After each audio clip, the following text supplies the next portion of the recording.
सुप्रसिद्ध कञ्चनजङ्घा 7-in-1 अगरबत्तीको उत्पादक सावित्री अगरबत्ती उद्योग प्रस्तुत गर्दछ प्रकृतिको सुगन्धले भरिएको मिठो सुवास जसले घरलाई शुद्ध र वातावरणलाई शान्त बनाउँछ। ओम सम्रानी कपधूप। दर्शकवृन्द नमस्कार, केन्द्रबिन्दु समाचारमा यहाँहरूलाई स्वागत गर्छु। म मनोज नेउपाने। दर्शकवृन्द, केन्द्रबिन्दु समाचारमा हामी दिनभरिका महत्त्वपूर्ण तथा खोजमूलक समाचारहरू सम्प्रेषण गर्ने गर्छौँ। आजको केन्द्रबिन्दु समाचार सुरु गरौँ प्रमुख शीर्षकहरूबाट। राज्य विरुद्धको कसुरमा पक्राउ परेकी प्रचण्ड माधव पक्षीय नेत्री रामकुमारी झाँक्री रिहा। प्रतिगमन विरुद्धको आन्दोलन झनै सशक्त हुने नेत्री झाँक्रीको भनाई। संसद विघटनको मुद्दा अदालतमा विचाराधीन भएकाले त्यसबारे बोल्न नमिल्ने काङ्ग्रेस सभापति देउवाको भनाई। प्रतिनिधि सभा पुनर्स्थापना र निर्वाचन दुवै संवैधानिक बाटो भएको उल्लेख। प्रतिबन्धित नेत्र विक्रम चन्द विप्लव नेतृत्वको नेकपा सहित 4 राजनीतिक दलद्वारा रणनीतिक संयुक्त मोर्चा घोषणा। ओली सरकारले साम्राज्यवादी नवउदारवादको सिरानी हालेको नेता वैद्यको आरोप। पटक पटक गरिएको पेट्रोलियम पदार्थको मूल्य वृद्धिप्रति यातायात व्यवसायी रुष्ट। एकमुष्ट रूपमा मूल्य वृद्धि फिर्ता नलिए नयाँ रणनीतिमा जाने चेतावनी। र राष्ट्रिय महिला लिग फुटबल अन्तर्गत बिहिबारको खेलमा चौदण्डीगढीमाथि वालिङको सहज जित। आर्मीसँग विराटनगर 7-0 गोल अन्तरले पराजित। जस्तै परिस्थितिमा पनि होन्डा छ सधैँ तपाईसँगै। त्यसैले अब होन्डा हुनेछ तपाईसँग मात्र 1 रुपियाँको डाउन पेमेन्ट वा 1 रुपियाँको इएमआई वा 1% इन्ट्रेस्ट रेटमा। थप जानकारीका लागि यी नम्बरमा कल गर्नुहोस् वा माथि दिएको लिङ्क क्लिक गर्नुहोस्। होन्डा छ सधैँ तपाईसँगै। International School of Tourism and Hotel Management. अब पूरा खबर। स्याङ्जाको वालिङ नगरपालिकाले राष्ट्रिय महिला लिग फुटबलमा सहज जित निकालेको छ। वालिङले उदयपुरको चौदण्डीगढी नगरपालिकालाई 7-1 गोल अन्तरले पराजित गर्दै प्रतियोगितामा सहज जित दर्ता गराएको हो। यस्तै सातो बाटो स्थित एन्फा कम्प्लेक्समा आजै भएको अर्को खेलमा विराटनगर महानगरपालिका नेपाल आर्मी क्लबसँग 7-0 गोल अन्तरले पराजित भएको छ। हेरौँ पुरा समाचार। राष्ट्रिय महिला लिग फुटबलमा स्याङ्जाको वालिङ नगरपालिकाले सहज जित निकालेको छ। सातो बाटो स्थित एन्फा कम्प्लेक्समा बिहिबार भएको खेलमा वालिङले उदयपुरको चौडण्डीगढी नगरपालिकालाई 7-1 गोल अन्तरले पराजित गरेको हो। वालिङको जितमा क्यामरुनी खेलाडी मेथो रुथले ह्याट्रिक सहित 5 गोल गरिन्। यस्तै क्यामरुनको टौटा ओरोनेला नोइलीले 2 गोल गरिन्। चौडण्डीकी अञ्जना थुलुङले 1 गोल फर्काएकी थिइन्। लिगमा यो वालिङको चौथो जित हो। जितसँगै वालिङले 9 खेलमा 18 अङ्क जोडेको छ। वालिङ लिगको तेस्रो स्थानमा रहेको छ। चौडण्डीको यो लगातार 9औं हार हो। अङ्कविहीन चौडण्डी लिगको पुछारमै रहेको छ। यस्तै लिग अन्तर्गत आजै भएको अर्को खेलमा त्रिभुवन आर्मी क्लबले 7औं जित निकालेको छ। विराटनगर महानगरपालिकामाथि 7-0 गोलको जित निकाल्दै आर्मीले लिगमा 7औं जित निकालेको हो। सातो बाटो स्थित एन्फा कम्प्लेक्समा आर्मीलाई जित दिलाउन शर्मिला थापा र बिमला विकले 2-2 गोल गरे। यस्तै सपना लामा, बिमला चौधरी र रश्मि घिसिङको नाममा 1-1 गोल रह्यो। विराटनगर विरुद्ध सहज जित निकाल्ने क्रममा आर्मीले 18औं मिनेटमा शर्मिलाको गोलबाट अग्रता बनाएको थियो। शर्मिलाले बिमला चौधरीको पासमा सहजै गोल गर्दै विराटनगरमाथि जितको यात्रा तय गरेकी थिइन्। जितसँगै आर्मीले शीर्ष स्थानको एफएफमाथि दबाव कायम राखेको छ। शीर्ष स्थानको आर्मीले 9 खेलमा 22 अङ्क जोडेको छ भने एफएफको 24 अङ्क रहेको छ। हारसँगै विराटनगर 10 अङ्कमा सीमित रहँदा 5औं स्थानमा कायम रहेको छ। सरकारले बुधबार साँझ पेट्रोलियम पदार्थ ग्यासमा प्रति सिलिन्डर 25 रुपियाँ, पेट्रोल, डिजेल र मट्टीतेलमा 2-2 रुपियाँ मूल्य वृद्धि गरेको छ। सरकारको मूल्य वृद्धिको निर्णयसँगै उपभोक्ता महँगीको चापमा पर्ने देखिएका छन् भने यातायात व्यवसायीहरूले यसको विरोध गरेका छन्। सरकारले पटक पटक गरेर पेट्रोलियम पदार्थको मूल्य वृद्धि गरेको असन्तुष्टि जनाउँदै तत्काल मूल्य वृद्धिको निर्णय फिर्ता लिन पनि व्यवसायीहरूले आग्रह गरेका छन्। यदि त्यसो नगरे नयाँ रणनीतिमा जाने व्यवसायीहरूले चेतावनी समेत दिएका छन्। हेरौँ एक रिपोर्ट। सरकारले पेट्रोलियम पदार्थको मूल्य पटक पटक वृद्धि गर्दै आएपछि यातायात व्यवसायीहरूले यसको विरोध गरेका छन्। उनीहरूले वृद्धि गरिएको मूल्य एकमुष्ट रूपमा फिर्ता लिन पनि माग गरेका छन्। सार्वजनिक सवारीमा कोरोना महामारीका कारण थला परेको अवस्थामा सरकारले सहुलियत राहत दिनुपर्ने बेलामा पेट्रोलियम पदार्थको मूल्य बढाएकाले सवारी चलाएर बाँच्न नसकिने भएको भन्दै मूल्यवृद्धि फिर्ता गरेर सार्वजनिक सवारीका लागि विशेष सहुलियत घोषणा गर्न पनि उनीहरूले माग गरेका छन्। नेपाल यातायात व्यवसायी महासङ्घले एक प्रेस विज्ञप्ति नै निकालेर देशभर सञ्चालित सार्वजनिक सवारी साधनको कर, रुट इजाजत नवीकरण, जाँच पास, बिमा प्रिमियम लगायतमा छुट नदिएको तथा विगत 12 वर्षदेखि भाडा समायोजन गर्ने विषयसम्म अन्योलमा रहेको जनाएको छ। महासङ्घले पेट्रोलियम पदार्थको मूल्यवृद्धि हुँदा सार्वजनिक सवारीको वैज्ञानिक भाडा समायोजन गर्नुपर्ने र सरकारले कोरोना महामारी प्रभावको सहुलियत दिने भनिएको राहत दिनुपर्ने माग पनि व्यवसायीहरूले अघि सारेका छन्। सरकारले गएको पुस 16 गते, माघ 5 गते र हिजो बुधबार लगातार तेस्रो पटक पेट्रोल, डिजेल, मट्टीतेल तथा ग्यासको मूल्य बढाएको छ। यसरी भएको मूल्यवृद्धिबाट आफूहरू पीडित बन्नु परेको व्यवसायीहरूको गुनासो छ। नेपाल यातायात व्यवसायी राष्ट्रिय महासङ्घका महासचिव सरोज सिटौलाले पटक पटक भएको तेलको मूल्यवृद्धिबारे आज छलफल गरेर फिर्ता लिन सरकारसँग माग गरिएको बताए। बैठकले मूल्यवृद्धि फिर्ता लिएर सार्वजनिक सवारीलाई विशेष सहुलियतको घोषणा गर्न माग गरेको उनको भनाइ छ। त्यस्तै उनले 2069 सालपछि गाडी भाडामा वैज्ञानिक समायोजन नभएको भन्दै तेलको मूल्य मात्रै नभएर टायर, लुब्रिकेन्ट्स लगायतका विभिन्न उपसूचकहरूमा भएको मूल्यवृद्धिको हिसाब गरेर भाडा समायोजन गर्न सरकार हच्किरहेको पनि बताएका छन्। आफूहरू यात्रुलाई सुलभ दरमा सेवा दिन तयार भएको भए पनि सरकारले उचित वातावरण बनाउनुको सट्टा बिगार्ने गरेको व्यवसायीहरूको आरोप छ। सरकारले 2075 असोजमा सार्वजनिक सवारीमा एकैपटक 10% भाडा बढाएको थियो।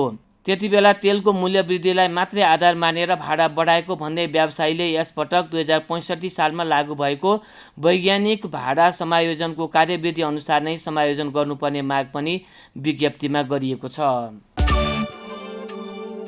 बिहिबार मोहन वैद्य किरण नेतृत्वको नेकपा क्रान्तिकारी माओवादी, विप्लव नेतृत्वको नेकपा, ऋषिराम कट्टेल नेतृत्वको नेपाल कम्युनिस्ट पार्टी र आहुति नेतृत्वको वैज्ञानिक समाजवादी कम्युनिस्ट पार्टी नेपालले रणनीतिक संयुक्त मोर्चा घोषणा गरेका छन्। उनीहरूले सरकारका विरुद्ध विभिन्न आन्दोलनका कार्यक्रमहरू पनि सार्वजनिक गरेका छन्। यसैबीच नेपाल कम्युनिस्ट पार्टी क्रान्तिकारी माओवादीका महासचिव मोहन वैद्य किरणले प्रतिनिधि सभाको विघटन संसदीय व्यवस्थाको असफलताको अभिव्यक्ति भएको टिप्पणी समेत गरेका छन्। हेरौँ पुरा समाचार। सरकारले प्रतिबन्ध लगाएको नेत्रविक्रम चन्द विप्लव नेतृत्वको नेपाल कम्युनिस्ट पार्टीसहित 4 राजनीतिक दलले 15 सदस्यीय रणनीतिक संयुक्त मोर्चा घोषणा गरेका छन्।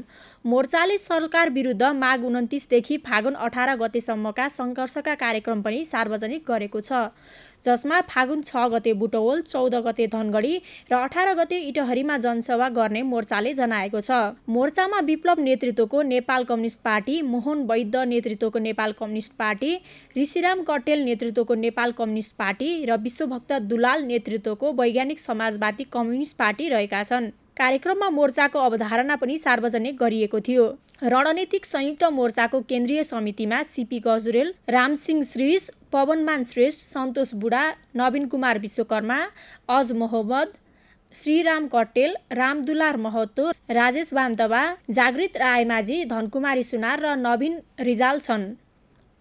कार्यक्रममा मोर्चाको अवधारणा पनि सार्वजनिक गरिएको थियो। रणनीतिक संयुक्त मोर्चाको केन्द्रीय समितिमा सीपी गजुरेल, रामसिंह श्रीष, पवनमान श्रेष्ठ, सन्तोष बुढा, नवीन कुमार विश्वकर्मा, अज मोहम्मद, ऋषिराम कट्टेल, रामदुलार महतो, राजेश वान्तवा, जागृत रायमाझी, धनकुमारी सुनार र नवीन रिजाल छन्। पछि 3 जना थपिने नेताहरूले बताएका छन्।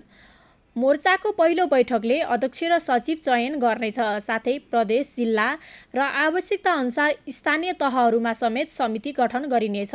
यसैबीच क्रान्तिकारी माओवादीका महासचिव मोहन वैद्य किरणले प्रतिनिधि सभाको विघटन संसदीय व्यवस्थाको असफलताको अभिव्यक्ति भएको बताएका छन्। रणनीतिक संयुक्त मोर्चा घोषणा कार्यक्रममा बोल्दै महासचिव वैद्यले सरकारले समाजवाद र समृद्धिको कुरा गरिरहेको भए पनि साम्राज्यवादी नवउदारवादको सिरानी हालेको आरोप लगाए। नेपालमा संसदीय व्यवस्था असफल भएको र त्यसको फाइदा लिन वैदेशिक प्रतिक्रियावादी शक्तिहरू लागेको उनको दाबी छ। संसदीय व्यवस्था असफल भइसकेको छ। यो ओलीको यो प्रतिनिधिसभा विघटन मात्रै होइन, टोटल पुरै एउटा संसदीय व्यवस्था नै असफलताको द्योतक विपरीत घटना। असफल भइसक्यो संसदीय व्यवस्था। अब संसदीय व्यवस्थाले काम गर्न सक्दैन भन्ने समाजवाद, समृद्ध नेपाल र सुखी नेपालीको कुरा गर्ने, तर सिराना हाल्ने साम्राज्यवादी नवउदारवाद ढाँट कुरा कदापि टिक्न सक्दैन। त्यसकारणले यो के हो भन्नुहुन्छ भने संसदीय व्यवस्थाको असफलताको अभिव्यक्ति हो। संयुक्त मोर्चाले क्रान्तिकारी कम्युनिस्टहरूलाई गोलबद्ध गरी पार्टी एकता गरेर राष्ट्रियता, राष्ट्रिय स्वाधीनताको रक्षा गर्ने र जनजीविकाको समस्या समाधान गर्न निरन्तर सङ्घर्ष गर्ने नेता वैद्यको भनाइ छ। प्रमुख प्रतिपक्षी दलका नेता तथा नेपाली कांग्रेसका सभापति शेरबहादुर देउवाले प्रतिनिधि सभा विघटनको विरुद्धको मुद्दा सर्वोच्च अदालतमा विचाराधीन रहेकाले त्यसलाई प्रभावित पार्ने गरी जुलुस धर्ना गर्न नहुने बताएका छन्। उनले राजधानीमा आयोजित एक कार्यक्रममा बोल्दै जुलुसले हुने भए अदालत किन चाहियो भन्दै प्रश्न समेत गरेका थिए। यस्तै कांग्रेस उपसभापति विमलेन्द्र निधिले प्रतिनिधि सभा पुनर्स्थापना र निर्वाचन दुवै संवैधानिक बाटो भएको उल्लेख गरेका छन्। हेरौं पूरा समाचार। नेपाली कांग्रेसका सभापति शेरबहादुर देउवाले संसद विघटनको मुद्दा अदालतमा विचाराधीन भएकाले यसबारेमा नेपाली कांग्रेसले बोल्न नमिल्ने बताएका छन्। नेपाली कांग्रेस आदिवासी जनजाति केन्द्रीय विभाग नेपाल आदिवासी जनजाति संघले बिहिबार पार्टी केन्द्रीय कार्यालयमा आयोजना गरेको नेपाली कांग्रेस र आदिवासी जनजातिको सवाल विषयक प्रशिक्षण कार्यक्रममा बोल्दै सभापति देउवाले चुनावबाट सरकार बनाउने राजनीतिक व्यवस्थामा पार्टीले सधैँ चुनावको लागि तयारी गरिरहनु पर्ने भन्दै आगामी दिनमा आउन सक्ने संसद पुनर्स्थापना अथवा चुनाव दुवैको तयारीमा रहन पनि निर्देशन दिएका छन्। अदालतलाई चाहिँ जुलुस निकालेर नारा लगाएर चाहिँ यही गर्नु भन्नु बुझ्दैन, हाम्रो पार्टी गर्दैन। अदालतमा विचाराधीन मुद्दामा यही गर उही गर भनेर हामीले जुलुस निर्णय गर्नु अदालत काम के हो? अदालत के चाहियो? अदालत के चाहियो? जसले ठुलो जुलुस ल्याउँछ उसैले उठ्नु पऱ्यो, उसको काम हुनु पऱ्यो। ओलीको जुलुस ठुलो थियो कि प्रचण्डको जुलुस ठुलो थियो त्यही हेर्नु पऱ्यो। के चाहियो अदालत? सभापति देउवाले आदिवासी जनजातिलाई आफ्नो पक्षमा ल्याउनु पर्ने आवश्यकता रहेको बताएका छन्। आदिवासी जनजाति तथा दलितहरूलाई आफ्नो पार्टीको पक्षमा ल्याउनु पर्ने आवश्यकता रहेको उनले औल्याएका हुन्। देउवाले नेपाली कांग्रेस पार्टीले आदिवासी जनजाति, महिला, दलित लगायतका सबैलाई आरक्षणको व्यवस्था गरेकाले कांग्रेस मात्रै समावेशी पार्टी भएको पनि दाबी गरे। भोलि सरकार बनाउनु पर्ने अवस्थामा आदिवासी जनजातिको पनि साथ चाहिने उल्लेख गर्दै जनतालाई आफ्नो पक्षमा ल्याउन काम गर्न पनि सभापति देउवाले नेताहरूलाई निर्देशन दिएका छन्। यस्तै कार्यक्रममा बोल्दै नेपाली कांग्रेसका उपसभापति विमलेन्द्र निधिले प्रतिनिधि सभा विघटन असंवैधानिक भए पनि निर्वाचनलाई असंवैधानिक भन्न नमिल्ने बताए। प्रधानमन्त्री ओलीको असंवैधानिक कदमको उपचार प्रतिनिधि सभाको पुनर्प्राप्ति नै भएको भन्दै चुनाव वा पुनर्स्थापनाबाट नै संविधानलाई लिकमा ल्याउन सकिने उनले बताए। प्रतिनिधि सभाको पुनर्स्थापना र निर्वाचन दुवै संवैधानिक बाटो भएको निधिको भनाइ थियो। नेपाली कांग्रेसको नीति नै छैन, रोधारे भो भनेर भ्रममा परिरहनु जरुरतै छैन। दुईटै कुरा हो, प्रतिनिधि सभा पुनर्स्थापना पनि संवैधानिक बाटो हो र निर्वाचन पनि संवैधानिक बाटो हो। हाम्रो पनि कुराकानी हुन्छ, होइन असंवैधानिक भनिसकेपछि निर्वाचन कसरी संवैधानिक हो भनेर भन्छ। यो प्रतिनिधि सभाको विघटन भनेको असंवैधानिकै हो, किनभने संविधानमा लेखेको छैन विघटन गर्ने अधिकार। तर निर्वाचनको कुरा त संविधानमा लेखिएको छ नि त, त्यसकारण त्यो संवैधानिक हो। यता कांग्रेसका सहमहामन्त्री प्रकाश शरण महतले कम्युनिस्टहरूले निर्वाचन जितेसम्म नेपालमा समृद्धि नआउने बताएका छन्। कम्युनिस्टहरूले निर्वाचन जितेसम्म जनजाति तथा संस्कृतिको सशक्तिकरण पनि नहुने उनको भनाइ थियो। सहमहामन्त्री महतले नेपाली कांग्रेसले पार्टीलाई समावेशी बनाएको कुराको प्रचारलाई पनि मजबुत बनाउनु पर्नेमा जोड दिएका छन्। कार्यक्रममा उनले नेपाली कांग्रेसले गरेको काम जनतामाझ पुर्याउन नसकेको प्रति गुनासो समेत गरेका थिए। दर्शकबिन अब आजको टप 1 न्युजको पालो। राज्य विरुद्धको कसुर गरेको आरोपमा पक्राउ परेकी नेपाल कम्युनिस्ट पार्टी नेकपा प्रचण्ड माधव समूहकी नेत्री रामकुमारी झाँक्री रिहा भएकी छिन्। महानगरीय अपराध महाशाखाले राज्य विरुद्धको कसुर अन्तर्गत दफा 58 को कसुरको अनुसन्धानका सिलसिलामा बिहिबार पक्राउ गरिएको बताएको प्रहरी प्रशासनले बिहिबार साँझ नै रिहा गरेको हो। झाँक्रीको पक्राउसँगै नेकपाको प्रचण्ड नेपाल पक्षसहित विभिन्न दल तथा दलका नेताहरूले रिहाईका लागि विज्ञप्ति नै निकालेर सरकारसँग आग्रह गरेका थिए। हेरौँ यसै विषयमा रहेर तयार पारिएको यो विशेष रिपोर्ट। राज्य विरुद्धको कसुर गरेको आरोपमा पक्राउ परेकी नेपाल कम्युनिस्ट पार्टी नेकपा प्रचण्ड माधव समूहकी नेत्री रामकुमारी झाँक्री रिहा भएकी छिन्। झाँक्री पक्राउ परेसँगै नेकपाको प्रचण्ड माधव समूहसहित अन्य दल तथा दलका नेताहरूले रिहाईका लागि सरकारलाई दबाब दिएका थिए। रिहाई भएसँगै नेत्री झाँक्रीले सरकारले चौतर्फी दबाब थेक्न नसकेपछि आफूलाई रिहा गरेको प्रतिक्रिया दिएकी छिन्। बिहिबार साँझ नै श्रीमान पशुपति पुरीको जिम्मा जमानीमा रिहा भएपछि यस्तो प्रतिक्रिया दिएकी हुन्। उनले प्रतिगमन विरुद्धको आन्दोलन अझै सशक्त बनाउने पनि उद्घोष गरिन्। उनले सञ्चारकर्मीहरूसँग संक्षिप्त प्रतिक्रिया दिँदै राष्ट्रपतिका गतिविधि विरुद्ध आफूले दिएको अभिव्यक्तिप्रति कुनै पश्चाताप नरहेको पनि प्रश्न पारिन्। झाँक्रीलाई महानगरीय अपराध महाशाखाको प्रहरी टोलीले शङ्खमूल स्थित उनकै निवासबाट पक्राउ गरेको थियो। महाशाखाले राज्य विरुद्धको कसुरमा अनुसन्धान गर्न भन्दै झाँक्रीलाई पक्राउ पूर्जी जारी गरेको थियो, जुन पक्राउ पूर्जीमा राज्य विरुद्धका कसुर अन्तर्गत दफा 58 को कसुरको अनुसन्धानको सिलसिलामा तत्काल पक्राउ गर्नु परेको उल्लेख गरिएको थियो। मुलुकी अपराध संहिताको दफा 58 मा राष्ट्रपति वा संसदलाई धम्की दिन नहुने व्यवस्था अनुसार झाँक्रीलाई प्रहरीले सोधपुछका लागि पक्राउ गरेको थियो। सादा पोसाकका प्रहरी झाँक्री निवास पुगेसँगै झाँक्रीको समर्थन तथा सरकार विरुद्ध नाराबाजी भएको थियो। झाँक्री पक्राउ परेपछि यसबीचमा विभिन्न दल तथा दलका नेताहरूले त्यसको विरोध जनाउँदै तत्काल रिहाईको माग गरेका थिए भने नेकपाका अध्यक्ष प्रचण्डले प्रधानमन्त्री केपी शर्मा ओलीकै ठाडो निर्देशनमा झाँक्रीको गिरफ्तारी भएको आरोप समेत लगाएका थिए। यस्तै नेकपाको प्रचण्ड नेपाल समूह र समूहसँग आबद्ध विभिन्न सङ्गठनहरू आधिकारिक विज्ञप्ति नै निकालेर रिहाईको मागमा जुटेका थिए। यस्तै रिहाईका लागि अन्य दल तथा दलका नेताहरूले पनि समर्थन जनाएका थिए।